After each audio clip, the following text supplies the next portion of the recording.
My sister mocked me for being adopted, so I made our parents wish they'd picked me twice. Growing up, my sister Brooke never let me forget I was adopted. While our parents showered us both with love, she'd whisper things like, "They only got you because the agency had a 2-for-1 sale, or at least I know where I came from." I tried not to let it bother me, but every comment chipped away at my confidence. I was 8 when my parents chose me. They already had Brooke, who was 6 at the time, but they wanted another child. After seeing me at the agency, they said it felt like I was meant to be part of our family. But Brooke never accepted me. She'd hide my homework, blame me for things she broke, and tell other kids at school I was secondhand goods. Despite her constant bullying, I worked hard in school while Brooke partied and barely maintained to C average. I was taking advanced classes and studying late into the night. Our parents noticed the difference but didn't want to compare us. They'd praise both of us equally, even when Brooke clearly didn't deserve it. Everything changed during our senior year. Brooke was failing 3 classes and risked not graduating. Instead of studying, she spent her time making TikToks about how adopted kids were damaged goods and posting Instagram stories mocking my generic brand DNA. One day, I overheard her on the phone with her friend. My parents only adopted her because they felt sorry for her. But watch when college applications come around, they'll realize blood is thicker than water. All their money is going to their real daughter's education. That was the last straw. I had already been accepted to Princeton with a partial scholarship, but I hadn't told anyone yet. I decided to let Brooke dig her own grave. Every time she skipped class to hang out with her boyfriend, I kept quiet. When she forged our mom's signature on her failed math test, I looked the other way. I watched as she dug herself deeper and deeper. The day college decisions were released, our parents gathered. We were all in the living room, sitting with our eyes glued to our laptops. My father, with his hand resting on his chin, watched in silence. My mother, anxious, paced back and forth with her already cold cup of tea in her hands. Brooke seemed too calm, which, coming from her, was almost always a sign that something was about to explode. "Come on, Brooke. Open that email already," my mother said, trying to smile. Brooke huffed as if this was all a waste of time. "Ugh, relax. I know I got in." I didn't even need to look to know she still believed her own lie. She had sent applications to 7 colleges, even with grades that barely met the minimum. For weeks, she spent more time setting up her Instagram aesthetic for the decisions than actually filling out the forms. Delusion was a thick layer in my sister's life. She clicked. The silence lasted a second, the kind of second that seems to stretch until it becomes a weight in the air. Then she read, frowned, scrolled down the page, read again. "This is a mistake," she murmured, pulling the laptop closer to her face. "Honey?" my father asked, his voice heavy with concern. "Rejected." She spat the word like it was poison. "They said my application doesn't meet the academic requirements. This is wrong. I had recommendation letters." My stomach churned, but I held back the smile that threatened to escape. It was cruel to rejoice in someone's downfall, I know. But there was something cathartic about watching her arrogance crumble, layer by layer. As if for the first time, reality was returning everything she had spread along the way. One by one, Brooke opened the other emails. All the responses were variations of the same polite sentence. "Unfortunately, your candidacy was not selected in this cycle." She turned white as paper. For the first time in a long time, Brooke was speechless. My father cleared his throat. "Sweetheart, maybe we can look at other options. Community colleges, technical courses." "No," she interrupted him, slamming the laptop shut. "This doesn't make sense. I deserve to get in." That's when I opened my email. Without much ceremony, I left the laptop screen clearly visible on the table. The word congratulations was emblazoned at the top of Princeton's digital letter. My mother came closer, read slowly, then turned her face to me with teary eyes. You already knew?" I nodded. "Why didn't you tell us?" "Because I knew today would come," I replied. "And I wanted it to speak for itself." Brooke gave a dry laugh. "Oh, of course. The prodigy orphan. How nice. You think this changes anything?" "I don't think so," I replied, staring at her. "But you will." She got up from the chair so fast she almost knocked it over. "Are you really going to spend money on her? On someone who isn't even a real daughter?" The slap came from a place no one expected.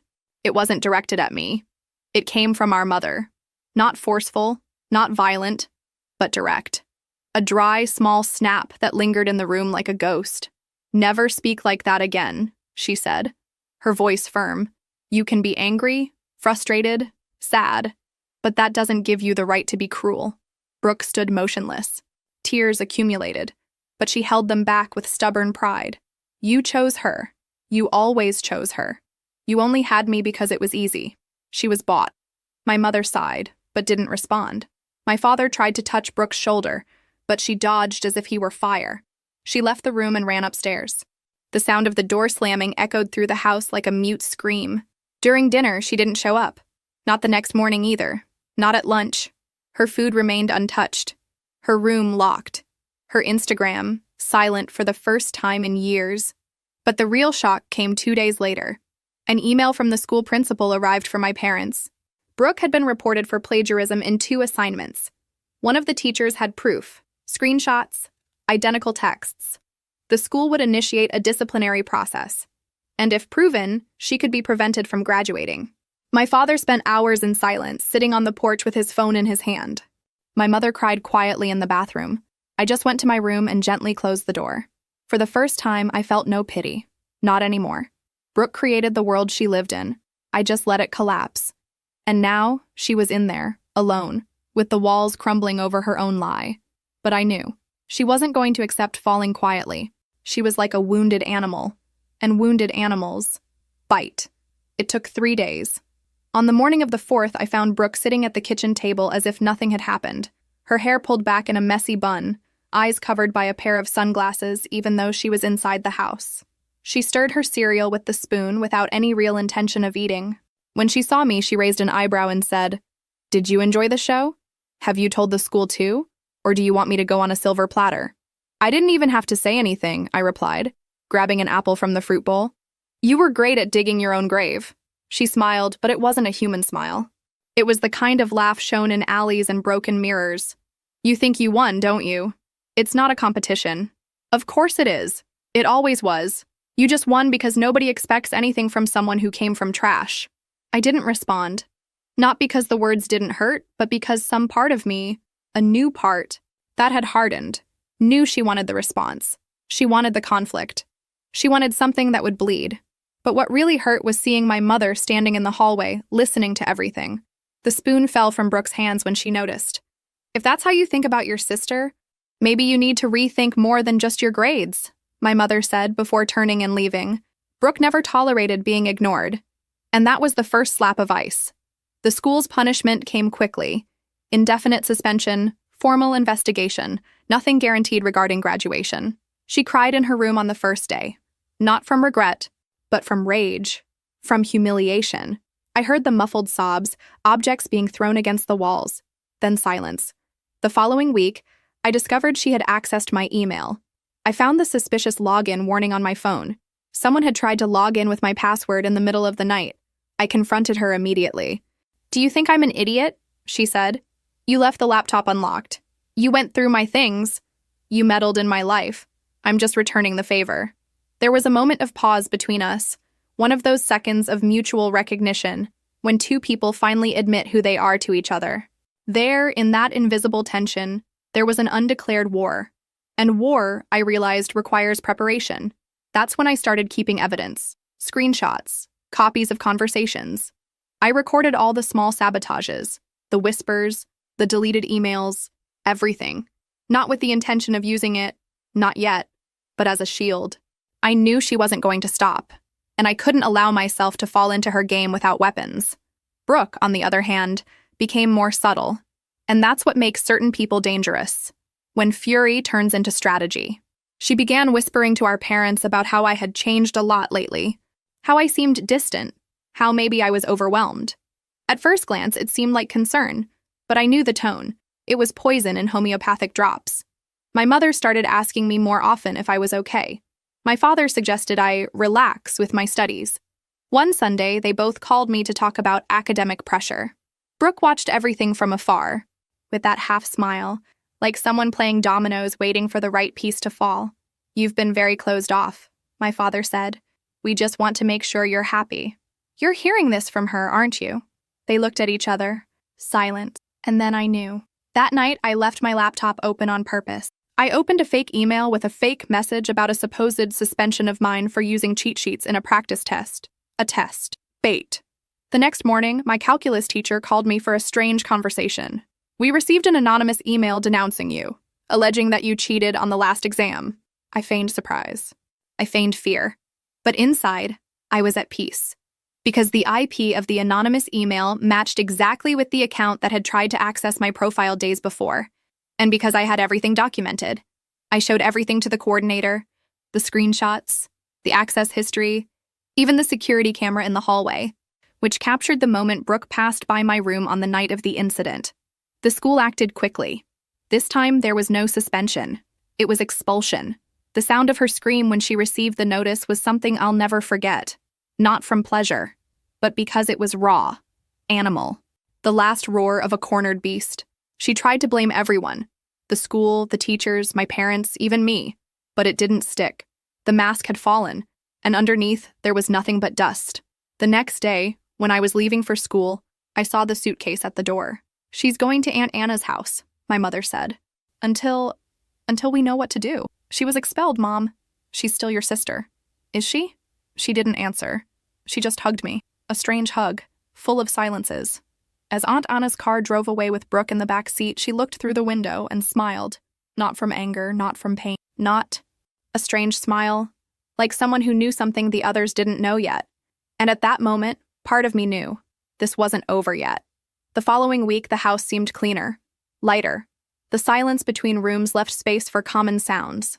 The tick of the clock, the wind hitting the hallway window, the creaking of the backyard gate, to seem almost comforting. My parents walked with more contained steps, as if they felt guilty about a piece they hadn't asked for, but couldn't deny. I continued going to school, packing for Princeton and counting the days to get out of there. But even while studying, reading, or having lunch, I felt a shadow behind my neck. That invisible presence that something was moving outside the field of vision. And then the notes began.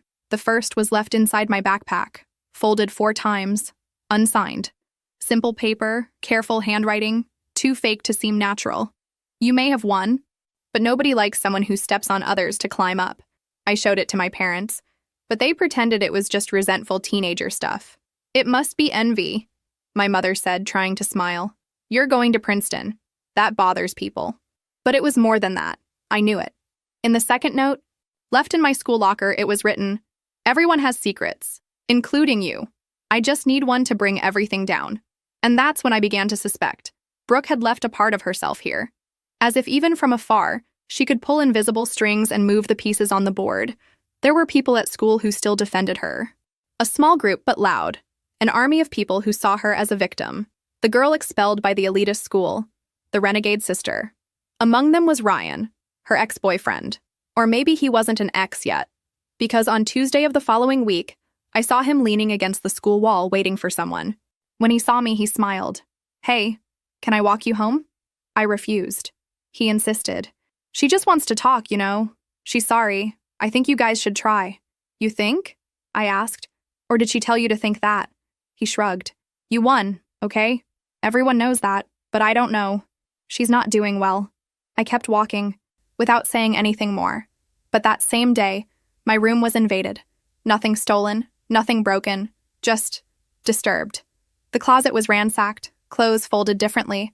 My Princeton Notes notebook was on the bed, open to a page where I had written, months ago, that I didn't know if I could handle the pressure. That sometimes I felt alone, displaced, as if I were acting a role that wasn't mine. On the page, there was now a new note. "It's going to be beautiful when everyone discovers that the perfect girl is falling apart inside." There, alone in my room with the paper between my fingers, I realized Brooke wasn't just stalking me. She was building a narrative, a campaign, trying to turn me into her. The next day, I told my parents that someone had entered my room. "Did you lock the door?" My father asked, more concerned with the details than the fact. "Do you really think I'm making this up?" My mother tried to hug me. I pulled away. "She's still here, even from far away," I said. "And you keep pretending it's just a phase. It's not. She's dangerous." They didn't respond. That night, I locked the door with a key. I hid my notes, changed the passwords on all my devices, and left my phone recording in silent mode, pointed at the door. Nothing happened that night. But the next day, the video showed something strange. At 2:43 a.m., the hallway light turned on, and my room's doorknob turned twice, unsuccessfully. Then, silence. The light went out.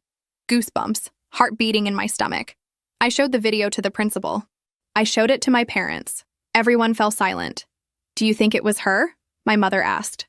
I just replied, "If it wasn't her, then someone even worse is still loose around here." It was only on Saturday that I received the call from Aunt Anna. "She's not here anymore," she said, straight to the point. She left last night, said she was going for a walk, left her phone, took money, and didn't come back." My father dropped the phone on the table. My mother sat on the floor, without saying a word. Me? I just closed my eyes, because I knew exactly what that meant. Brooke was on the loose, and she had nothing left to lose. In the first 24 hours, my parents did what any adult would expect of themselves. They called friends, the police, hospitals. They filed a missing person report. They said words like worried and anxious, but avoided any mention of what they really felt: fear. Not for what might have happened to Brooke, but for what Brooke might be doing. My father installed new locks on the windows. My mother began checking the front door every hour like an anxious ritual. I looked over my shoulder all the time, even inside the house, as if at any moment she could emerge from inside the wall like a living crack. At school, the tension was palpable. Some knew, others suspected. Some began to look at me as if I had provoked this. Ryan was among them.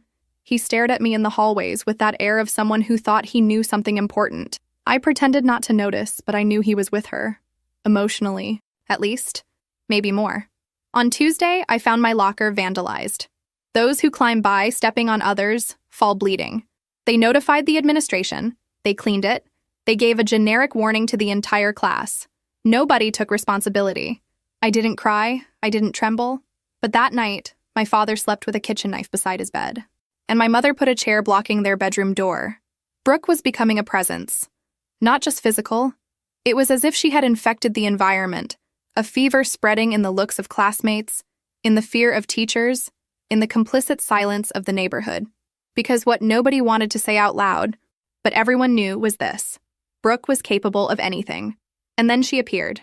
Not at home, but at the graduation speech. At my graduation. There was a week left. I was invited to give the main speech as the class standout. The student who got into Princeton, who overcame so many obstacles, as the principal said, smiling without knowing half of it. The night before, I received an email from the school confirming the speech. Attached, the final text revised by the coordination, but the file wasn't mine. Instead of the text I wrote, there was something completely different. A manifesto. It began like a public letter. For Brooke. It narrated the entire truth about me.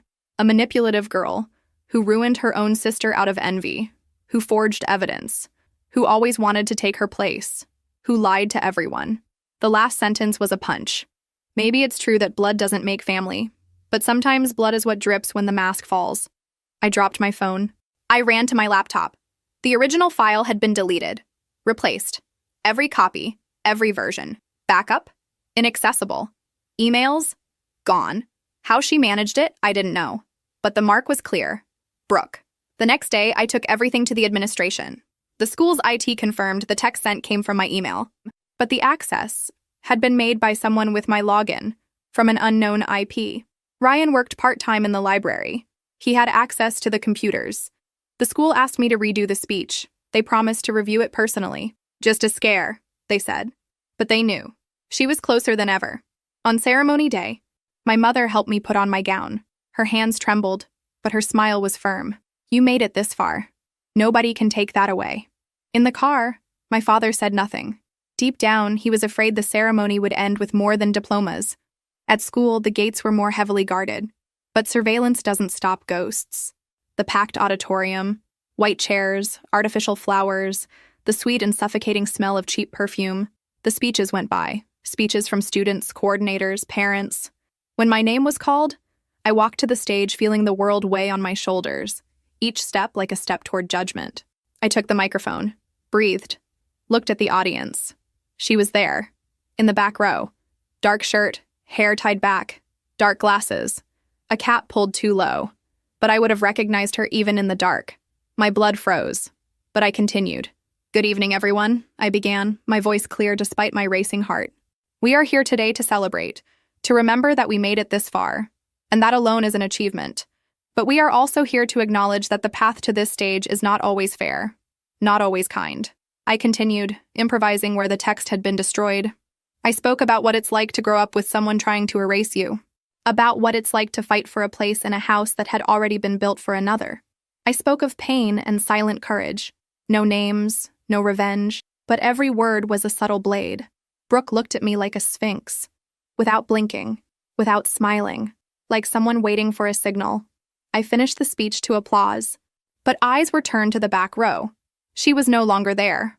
I left the stage with my heart in my throat. I went straight to the backstage room, accompanied by 2 security guards, at the administration's request. Inside, I found a brown envelope with my name. Inside, a photo. It was me as a child, sleeping in my bed, and a figure in the corner, poorly lit, with a shadow over her face. But I recognized the scarf around her neck. Brooke. On the back of the photo, there was a sentence written in red pen. The house isn't yours. It never was. And I still have the key. I stared at that sentence for so long that the words began to blur. The weight of the paper in my hands was ridiculously light, but it seemed to press against my chest, as if this were more than a note, as if it were a warning, an oath, or a sentence. I didn't tell my parents that night. I knew what would come. More surveillance, more locks, more empty promises of everything will be fine. But none of that stopped Brooke. The problem was that they still thought she was a person in crisis. I had already understood. She was an expanding threat. The next day, I checked all the locks in the house. All were intact. No sign of break-in, no broken windows. The guest room, where she had slept for years, still contained some remnants. Books she never read, notebooks full of blank pages, photos of us that now seemed like jokes. But there, inside one of the closets, I found something that shouldn't have been there. A dark wooden box, locked with a simple padlock. It was dusty, as if it had been forgotten, but I knew. Brooke didn't leave anything to chance. I broke the padlock with a hairpin, and inside I found a pile of paper clippings, old notes, printed messages, all mine. Messages I wrote, gifts I gave, even pieces of school assignments with teachers' comments. It was as if she had made a file of me, an obsession, but the worst was the diary. It wasn't hers. It was mine, my old diary, which had disappeared years ago. When I was 12, I thought I had thrown it away by accident, but there it was, with pages marked by strange fingers, circled sentences, highlighted passages, small annotations in the margins, like an editor reviewing someone else's story. She had been studying me for years. On the last page, in recent ink, she wrote, "The world loves you now, but the world loves victims. Let's see what happens when you become the villain." I closed the diary. I sat on the floor of the room and breathed. This was it. She wasn't going to stop. She wasn't going to run away. She was going to invert me. And worse, I was alone. I went back to my room and locked the door. I picked up my phone and called the only person who could be in contact with her, Ryan. He answered on the 3rd call. Low voice, sleepy, or pretending to be. "Are you with her?" I asked without beating around the bush. Silence. "I know you are. Just tell me one thing. Is she okay?" More silence, then a whisper. "She's calm, but not like before. Like she's decided. You know? Decided what? She won't tell me, but she's collecting things. Photos, videos, recordings, of you, of the school, of your mother, everything. Why? She wants to tell her version, make the world listen, but I don't think she wants justice. I think she wants a scene." I swallowed hard. "Tell me where she is." "I can't, but be careful tomorrow." She said it would be tomorrow. He hung up. The next day, my mother woke me up before the alarm. Pale face, phone trembling in her hands. She just said, "Open the school group, now." I opened it. Brooke had posted a video. The title, "The Truth About My Perfect Sister." The thumbnail was a montage of photos of us, me smiling on the graduation stage, her crying on the school sidewalk, our father in the background with a disappointed face. Drama in layers. I clicked. The screen darkened. Her voice began, low, trained, like a dark documentary. She spoke about me, but not as a sister. As a character, as a villain. She told our stories switching the roles. She said I sabotaged her since childhood, that I was the one who spread rumors, that I forged evidence, that I manipulated our parents, that I used my status as poor adopted orphan as a shield to hide a cruel and ambitious mind. The video had photos, edited scenes, excerpts out of context. Even the graduation speech was included, with cuts that distorted my words. When it ended, I was shaking, and the comments were already starting to pop up. "Damn, I never thought she was like that." She really does seem calculating in that speech. Adopted and fake on top of it. Wow. My father entered the room with a red face. We're going to delete this. Sue, call the police. My mother just sat down. She cried like someone who had lost something that was still there. But not me. I was quiet. Because at that moment, I realized that Brooke had succeeded. She didn't want justice. She didn't want to come back. She wanted to leave me here, in her place. And deep down, I knew. She had won something. Had won. Maybe not the war, but the stage. The rest of the day was a whirlwind. School, suspended pending investigation, internet, hell. People looked at me on the street as if something was wrong, but they didn't know what. A silent and constant judgment. At night, I received a message from an unknown number. Now, we really are sisters. You feel what I felt. You sleep in fear. You wake up trying to remember who you are. Welcome to my world. With love, Brooke. And no matter how much I wanted to hate her, no matter how much I wanted to destroy her, the truth was simple. She no longer needed to be here to haunt me. She had already entered, through the front door, with the key that, after all, had always been hers.